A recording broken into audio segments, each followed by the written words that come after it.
probably the main reason why I encourage people to use energizers revolves around the nurturing of this incredibly important component for innovation and leadership and well-being, which is psychological safety. Amy Edmondson from the Harvard Business School, several years now, wrote this wonderful book, The Fearless Organization, that get really into the details of how teams can nurture and create this environment where people feel safe to step out of the quote unquote traditional and take risks. And so I'll let her define it for herself. She does a much better job than I do. I define psychological safety as a belief that the environment, the climate that you work in is safe for interpersonal risks, like speaking up with an idea, like admitting a mistake or asking for help or pointing out someone else's error. Those are all interpersonally risky or challenging behaviors.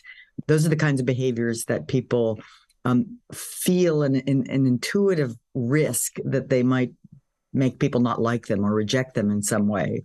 And so psychological safety describes an environment where you just believe those risks are absolutely doable. I really like this term, interpersonal risk-taking, because that's exactly what we do when we engage in energizers, right? We're dipping into that kind of wild area where we really don't know how people are going to respond. We really don't know how we're going to respond at times, right? And so it's just dipping into that space of the unknown, and it's highly social, right? And so I think that's why energizers are such a great first step to the creation of psychological safety. They're definitely not enough, but they're a great way of people to start to explore these risks at very low stakes.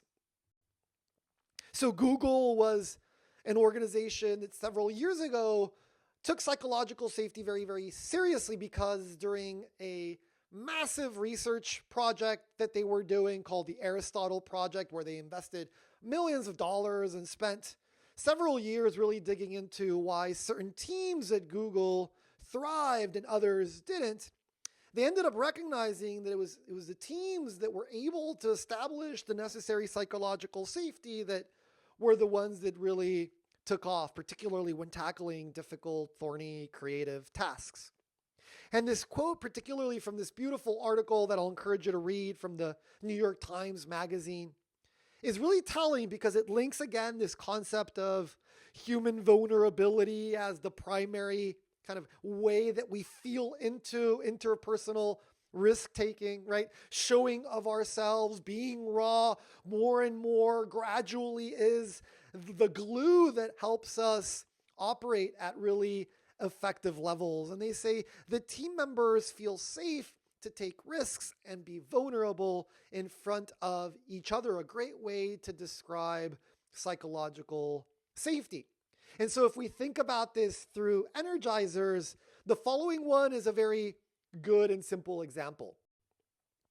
So this is the nose jousting exercise where you put a piece of tape on your nose and you try to steal the piece of tape on other people's noses, and eventually your nose will become very, very big. And as you do it, the person that you just beat suddenly becomes your biggest cheerleader. And so you end up having this large group of individuals cheering you on, right? And at the end, there's two groups kind of battling it out, right? And it just creates this environment where people are stepping into the risk zone. Why? Because they might make a fool out of themselves with this big nose tape thing hanging from their noses, right? But the important thing is that it's a shared interpersonal risk, right? People become vulnerable, especially if they're very serious leaders and older men, right? But regardless of your gender or your age, eventually you start to recognize that it's not that big of a deal. And this is kind of what psychological safety in its early stages looks like.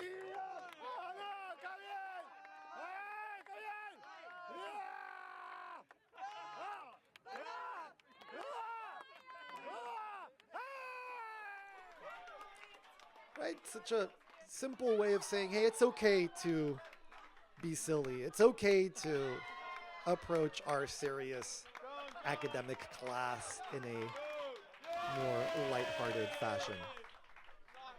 And it's okay to be competitive and cheer your winner on.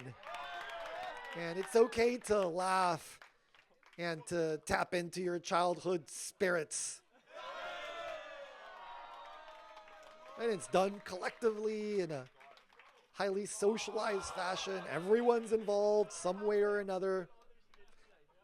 There's no one just observing and not participating at all. Now we have the final.